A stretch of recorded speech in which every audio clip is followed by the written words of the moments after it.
She is diabetic. यार वो तो मेरी मम्मी है ना, पेरेंट्स को डायबिटीज होती है, how come Shubhi is diabetic, she is so young.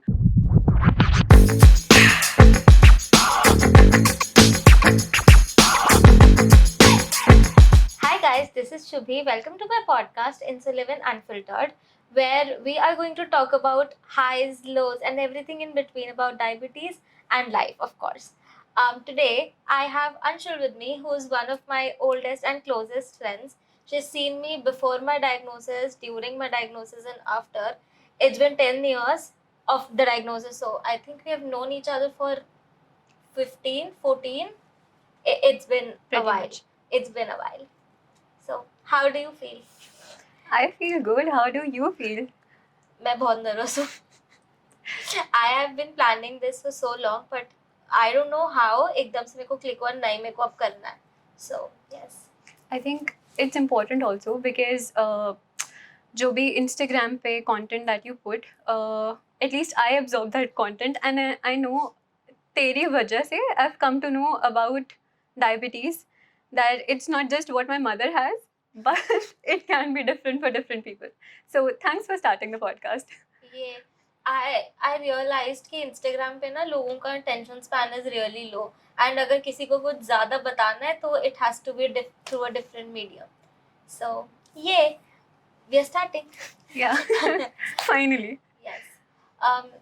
Back to what you said about your mother's diabetes.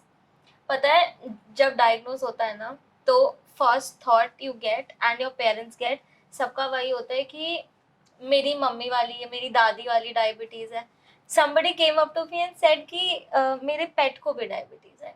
तो आई अंडरस्टैंड वो वाला वो it comes from that place of concern and showing empathy, but it is so wrong. I get it. I completely get it because I think every condition, every health condition, if I may call it so, is different and people don't realize that. हर एक चीज के लिए the mode of management is also different and people don't realize that as well. तुलसी के पत्ते खा लो, नीम के पत्ते खा लो. We'll get to that later. But what was your first thought when the doctor told you? To be very honest, I think we were in 12th when that happened, and मेरे को था मेरे एग्जाम्स हैं एक हफ्ते बाद. It was an English exam and you knew our teacher, वो बहुत स्ट्रिक्ट थी. मेरे को था मेरे को बस जाके मेरे को बस जाके पढ़ने दो. I need to pass, I need to do well, and that was the first thought that I got. And then I saw my mom crying, and then it hit me कि oh fuck, This is something. this is something more and bigger. Because उससे I think 2 years ago मेरे दादू को diabetes हुई थी, and I saw him cure it with करेले का juice. Like उन्होंने 2 महीना करेले का जूस पिया है without fail, and after a while उनका ठीक हो गया. तो मेरे को लगा कि हाँ ठीक है सेम ही होगा. बट फिर माई डाइटिशियन उस टाइम पे जो, so I was treated from Apollo for the first time, and वहाँ के doctors they were so good. उन्होंने मेरे को बहुत एक ईजी वे में समझाया था कि what is the difference between type 2 and type 1. आपकी बॉडी एक क्लॉक है, and that insulin that is being used is a की. कभी कभी आपका वो लॉक ही चेंज हो जाता है, या कभी कभी लॉक भी वही है, की भी वही है, बट वो ना मैच नहीं बैठ रहा. सो टाइप 2 में वो मैच नहीं बैठ रहा, एंड विद मेडिकेशन और एक्सटर्नल फैक्टर्स आप इन सम केसेस ऑफ कोर्स आप वो फिक्स कर सकते हो कि तेल डाल दिया तो चल गया, या लॉक को थोड़ा मार दिया तो चल गया. But in type 1 there is no other way, you need to get a different key. So you take insulin externally, that's it. That is one of the major differences between type 1 and type 2. And I think वो जो उन्होंने explain किया था मेरे को इतना realise भी नहीं हुआ कि इट वाज इतना सीरियस होगा. बिकॉज जब कुछ होता है ना, कोई भी लाइफ में इंसिडेंट हो या कुछ भी हो, आप उस टाइम पे रियलाइज नहीं कर पाते कि क्या हो रहा है. You just go with the flow, and then 2 months later something happens, आपको ट्रिगर होता है, ओह फक ये हो गया, एंड आपने इसको ऐसे झेल भी लिया, ये हो गया. सो दैट, तो उस टाइम पे हिट नहीं होता, बट बाद में it comes back to you कि ये हो गया एंड ये this is serious, but then वो डील करने का तरीका of everybody is different. Okay. So this was your reaction, right? How did your parents, how did your sister react to it? I mean, the immediate family, क्योंकि वो they are the first one जो ये सब कुछ देख रहे होते हैं initially, and it's difficult for them also to realize कि अभी तक तो ठीक थी, अच्छी भली थी, अब क्या हो गया अचानक से hospital and everything. So how, what was their reaction? So I'll tell you my diagnosis story later, but mom knew कि something is wrong and something major is wrong. तो she was prepared कि कुछ है, but she was not prepared for this. तो उनका first reaction was she started crying कि will she be okay. Second was she asked the dietitian शादी में कोई दिक्कत तो नहीं होगी. टिपिकल इंडियन मम रिएक्शन, आई डोंट ब्लेम हर, वो आता है. बट हाँ ठीक है, शी रिस्पॉन्डेड वेल, मम्मी थोड़ा काम डाउन हुई. My dad was not there, तो वो ऑफिस थे, उनको कॉल करा, एवरीबडी केम.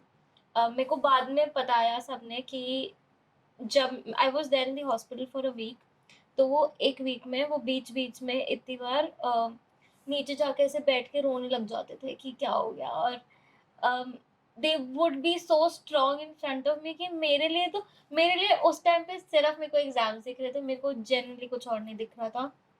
मेरे को था कि हो गया, सीख लिया, इंसुलिन कैसे लगाना है, क्या करना है, हो गया, मेरे को जान दो. बट वो जो सीरियस कॉन्वर्सेशन थी वो सब उनके साथ हो रही थी, तो they were getting affected a lot. And मेरे को कल या परसों I had this conversation with mum and she said कि आई थिंक उससे 1-2 दिन पहले मम्मी पापा कुछ आपस में बात कर रहे थे कि लाइफ में सब ठीक चल रहा है, तो अब चिल करते हैं. And then next day we got me tested, तो life change for everybody. Exactly. Since you were in 11th or 12th standard, छोटे बच्चे ही होते हैं हम, right? So you went completely missing for a week and people knew कि तू admitted है या hospitalized है. अब इनिशियली क्या होता है कि जैसे कुछ हेल्थ कंडीशन डिटेक्ट होती है, पेरेंट्स भी बोलते हैं कि अभी ना डिस्कस मत करो, किसी को मत बताओ, वी विल सी थ्रू. तो how did you react to it? Did you open up with people or were you like completely incognito कि नहीं नहीं मैं शेयर नहीं करूँगी? How was it like? मेरे को I think I when I was back, उस टाइम पे तो जस्ट रिलेटिव्स एंड तुम लोग से बात हो रही थी. सो मम्मी ट्यूशन्स लेती हैं एंड कुछ बच्चे जो क्लास में थे साथ में वो ट्यूशन ही पढ़ने आते थे. तो there was a very close friend of mine, वो आके उसने मेरे से पूछा कि क्या हुआ, where were you, what happened. तो मम्मी उसको ले गई, मम्मी ने उसको बताया कि ऐसे ऐसे हो गया है, तू ना अभी किसी को बताइयो मत. मेरे को उन्होंने कुछ नहीं बोला, उसको मेंशन करा एंड आई वाज देयर. तो मेरे कान बहुत तेज है, मैं सुन लेती हूँ. तो मैंने सुन लिया एंड ही सेड कि अब मना क्यों करो बताने से, बता दो ना क्या हो गया, उसकी थोड़ी गलती है कुछ, उसने थोड़ी कुछ किया है, इट जस्ट हैपेंड. एंड अगर बता दिया, स्कूल में कुछ हो गया, अगर देखना पड़ा, तो हमें पता तो होना चाहिए क्या करना है क्या नहीं. आप थोड़ी आ जाओगे. Exactly. That stuck with me and my parents. And then उसके बाद I have been screaming it through the roof कि हाँ मेरे को diabetes है. People I met, I think this is the first, not in interviews, but वैसे अगर मैं किसी से मिल रही हूँ तो this is the first thing I tell them about me कि I am a type 1 diabetic. And like just putting it out there, not making the entire story, but हाँ कि पता होना चाहिए, it is a very massive part of my life. तो अगर बताना भी पड़ रहा है तो क्या प्रॉब्लम है. Exactly. And I think it's very important also because your family cannot be with you every time. Your very close friends cannot be with you every time. So it's like खुद को danger में डालना लोगों को ना बता के. Right. Very true. So I remember I was in metro and मेरी शुगर बहुत, मैं उस टाइम पे बिल्कुल ध्यान नहीं रखती थी अपना, तो मैंने चेक नहीं करा था बहुत टाइम से एंड मेरी शुगर बहुत ज़्यादा एकदम से ड्रास्टिकली ड्रॉप हो गई.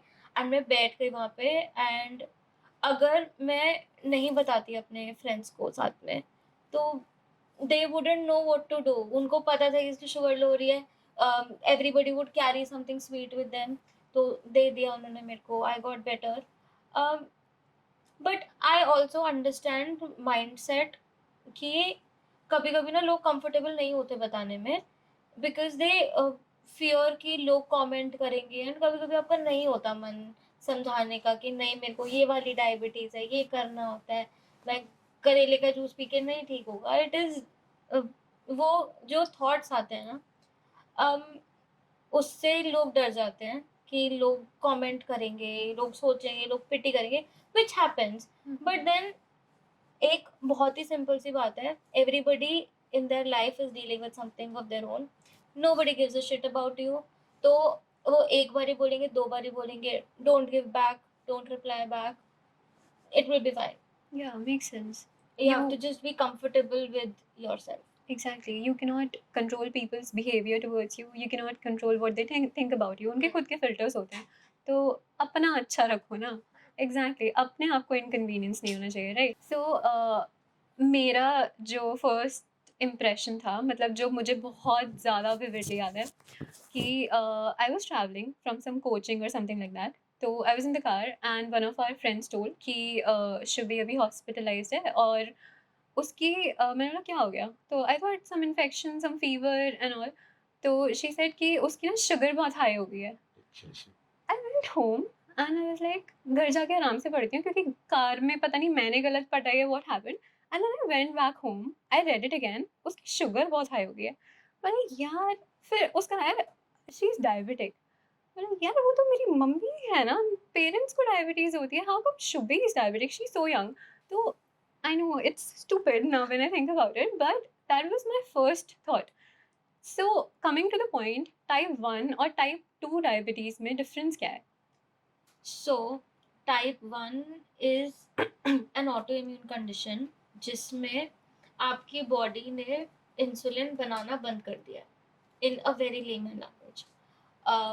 एंड टाइप 2 में बॉडी इंसुलिन बना रही है, but because of X Y Z reason वो यूज नहीं कर पा रही है उसको। तो it is like next to ना ही बनाना। टेकिंग सम मेडिकेशन या विद चेंजिंग लाइफस्टाइल टाइप 2 थोड़ा सा मैनेज हो सकता है, बट टाइप 1 मैनेज करने का, there is no cure of type 1 diabetes, but manage करने के लिए you have to take insulin. अब इंसुलिन आप इंजेक्शन से लो, सिरिंज से लो, या पंप से लो। अब इनहेलेबल भी आता है अपेरेंटली, बट इंसुलिन लेना पड़ेगा, there is no other option. Okay, so अगर हम किसी को बिल्कुल किंडरगार्टन कॉन्सेप्ट की तरह समझाना चाहें, what is the relation between sugar and insulin? ठीक है, so when ever you eat something, वो आपकी बॉडी में जाके ग्लूकोज में कन्वर्ट होता है, एंड ग्लूकोज फिर एनर्जी में, एनर्जी इन लिटरल टर्म्स की हमें ताकत आ रही है। ठीक है, अगर हमारी बॉडी इंसुलिन नहीं बना रही, तो जितना भी वो ग्लूकोज कन्वर्ट हुआ है वो एनर्जी में कन्वर्ट नहीं हुआ, एंड वो हमारी ब्लड स्ट्रीम में चला जाएगा, तो उससे हो जाते हैं हाई शुगर्स। अब ग्रेजुअली अगर वो हाई शुगर्स ही रहते हैं, जितना भी हमारा ब्लड ग्लूकोज होता है वो हमारी ब्लड स्ट्रीम में चला जाता है, एंड धीरे धीरे हमारी बॉडी में डिपॉजिट होने लग जाता है, which causes a lot of issues in our internal organs. तो सब भी खराब होने लग जाते हैं, but all of this happens when your diabetes is unmanaged. तो अगर मैनेज चल रहा है, आप अपने लेवल्स मेंटेन कर रहे हो, तो कोई इशू नहीं होता। इट्स डायबिटीज को बस अटेंशन चाहिए। अगर आप उसको अटेंशन देते रहो, वो खुश रहेगा, वो आपको कुछ परेशानी नहीं करेगा। अटेंशन नहीं दो, वो अटेंशन खुद लेगा with serious conditions of course. Makes so much sense to me because इतने सारे लोग which I don't know about type 1 but type 2 में ऐसे होता है कि organ failure हो जाता है या फिर kidney failure हो जाता है, liver failure हो जाता है and doctors से कि diabetes manage नहीं हो रही थी क्योंकि sugar level इतने time से manage नहीं हो रहे थे। Okay, 1+1 हो रहा है यहाँ पे। हाँ, So the next question is since you mentioned type 1 और type 2 में difference क्या होता है, होती कैसे हैं? मतलब टाइप 1 क्या सिर्फ बच्चों को ही होती है या फिर यंगर पीपल को होती है? टाइप 2 क्या सिर्फ बड़े लोगों को ही होती है? What is the main difference? And how मतलब we know the difference but how is it caused? Not even the doctors know, to be very honest. Type 1 कभी भी कैसे भी आप चल रहे हो, आपको हो जाएगी। देयर इज आपकी बॉडी में हमेशा ना डीएनए में there is something, I don't know technically, नहीं मेरे को पता, बट समथिंग जो due to external factors trigger हो जाता है। तो कहीं ना कहीं जेनेटिक होता है because there is that gene. But मेरे बहुत ही क्लोज रिलेशन में, मतलब मेरे बहुत ही दूर के कजन को डायबिटीज टाइप 1 है और किसी को नहीं है, तो not even mine was genetic. तो it just happens. And after Covid, क्योंकि वो कोविड एक बहुत बड़ा ट्रिगर था काफी लोगों के लिए, तो उसके बाद काफी डायग्नोसिस हुए हैं ऑफ टाइप 1। टाइप 2 पहले ही होता था कि it was a lifestyle disorder, but I see 16-17 year old को अब टाइप 2 हो रहा है। And it is nothing to do with lifestyle, but just their genes, कि उनके पेरेंट्स को है तो वो इवेंचुअली आ गया उनमें। एंड जो लाइफस्टाइल वाले हैं, of course there are cases कि आपका मेंटेन नहीं चल रहा था, लाइफस्टाइल मेंटेन नहीं था तो आपको टाइप 2 हो गई, तो वो लाइफस्टाइल ठीक करने के बाद इट गेट्स बेटर। बट जो आपका जेनेटिक वाला है कि आपके पेरेंट्स को था एंड आपको भी हो गया, वो फिर डिफिकल्ट होता है, क्योंकि आप कितना भी कर लो, इट इवेंचुअली आपको वो आएगा ही आएगा। Makes it sense. It will happen. As you mentioned, ki it needs attention, otherwise it will take it. So it's all about management. Yes. Okay. So thanks. It was a very interesting session. और I had a lot of doubts जो अभी clear हुए हैं, but I have a lot of doubts still. So I think we'll carry this on for some time now. Yes, we will. For now, thank you so much for watching and thank you for listening on Spotify. Please do share, like, subscribe, जो भी होता है, and follow me on Instagram. Thank you. As a disclaimer, please do not consider this all of this as a medical advice. If you're facing any issues with your condition, please reach out to your doctors, and this is based on just my experiences and my experiences alone. Thank you.